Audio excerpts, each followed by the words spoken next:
Did Jesus give evidence that he was God?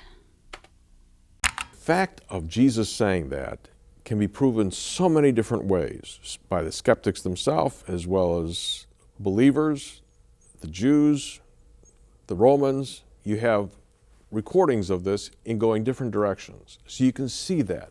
The question is, how is the message transmitted down through the years? What did Jesus foresee would happen, and what did he set up?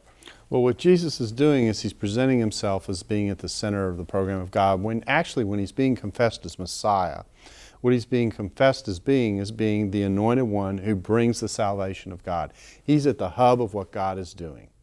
And the exaltation tells you who this figure is. So that's what he's setting up. And what we're seeing, and what we've seen, is this gap that supposedly exists between events and sources is shrinking to the point where we're actually into the events themselves related to Jesus' activity for the explanation for the message of the theology that's coming out of it. So we literally have compressed this gap down, and now this gap actually almost doesn't even exist anymore.